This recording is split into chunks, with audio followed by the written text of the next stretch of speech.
Hello बच्चों, good morning. आज हम केमिस्ट्री का ये एटम चैप्टर लेकर आए हैं। एटम का कंसेप्ट कुछ बता रहे हैं जो कि बहुत इंपॉर्टेंट है इसके बारे में जानना। चाहे आप 6 क्लास में हो, 7, 8, 9, 10 किसी भी क्लास में हो, ये बेसिक जानना बहुत ज़्यादा जरूरी है। इसके बारे में हम बता। एटम्स क्या होता है पहले जानेंगे। एटम्स कोई मोलिक्यूल्स होता है, जैसे हम लोग पढ़ते हैं sodium, potassium, rubidium, caesium, calcium, ये सब एटम्स होता है। तो एटम्स में भी होता है कि मेटल होता है, नॉन मेटल होता है, जो हम इससे प्रीवियस चैप्टर में बता दिए कि मेटल कैसे पहचानेंगे, नॉन मेटल कैसे पहचानेंगे।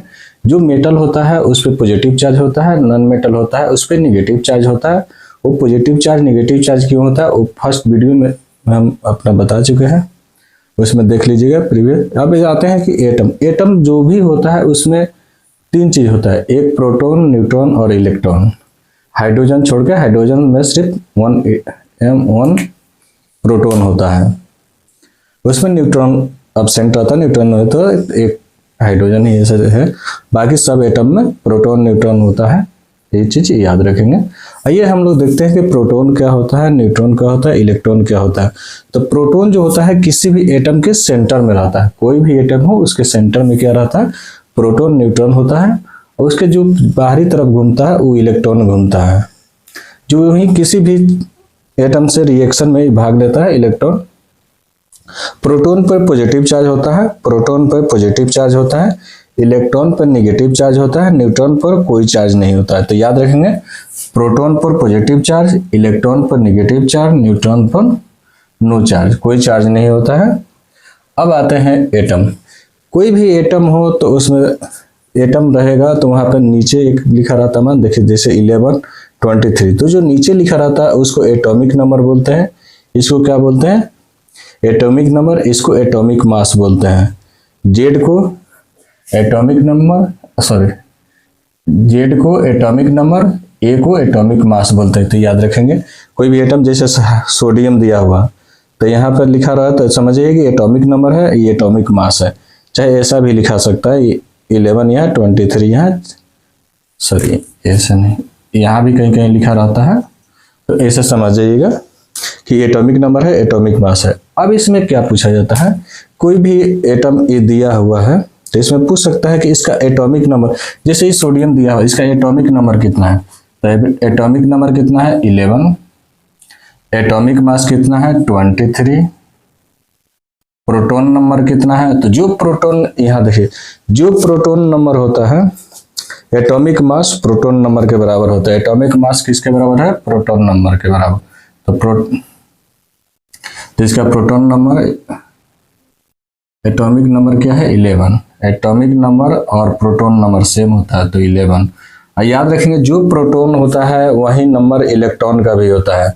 ये सब इलेक्ट्रॉन नंबर भी इक्वल होता है।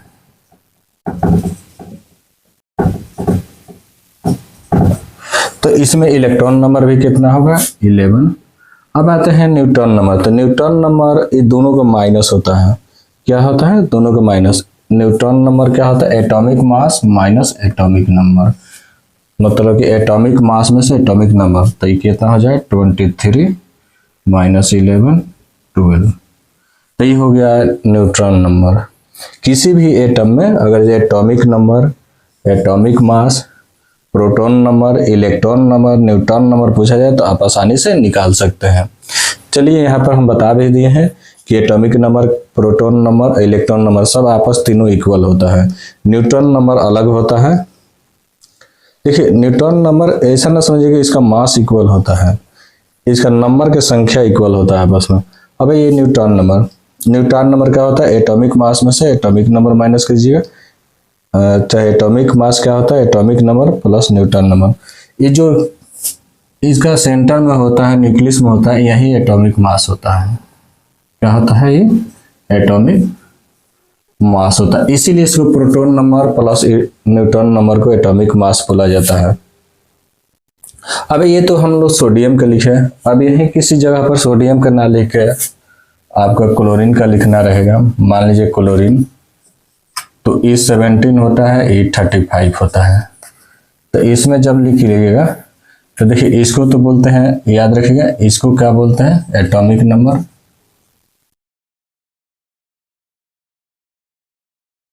इसको बोलते हैं एटॉमिक मास। तो एटॉमिक नंबर कितना है, 17। एटॉमिक मास कितना है, 35। अब प्रोटॉन एटॉमिक नंबर सेम होता है तो 17, इलेक्ट्रॉन सेम होता है, चेंज होता है तो दोनों का माइनस, चेंज क्या होता है, न्यूट्रॉन नंबर, तो दोनों का माइनस कीजिएगा, कितना आएगा 18, चाहे 35 माइनस 17 कितना आ गया 18। तो किसी भी एटम का हो निकाल सकते हैं। इसके जगह पर मान लीजिए ई ना हो गया, ऑक्सीजन है तो 8 और 16 होता है, ये तो और आसान है। देखिए इसको निकालिएगा तो एटॉमिक नंबर 8, एटॉमिक मास ऊपर वाला 16, प्रोटॉन नंबर एटॉमिक नंबर ही 8 इसके बराबर ही होता है, इलेक्ट्रॉन प्रोटॉन दोनों बराबर होता है, न्यूट्रॉन नंबर चेंज होता है, दोनों का माइनस, तो 16 में से जाएगा 8।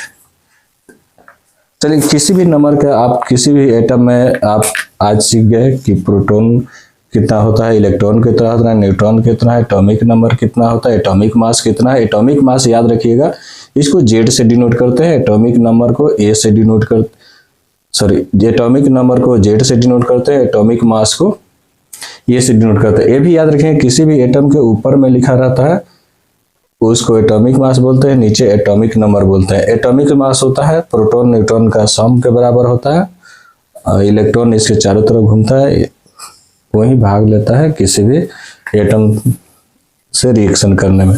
चलिए आज यही बेसिक चीज खत्म करते हैं, नेक्स्ट अगला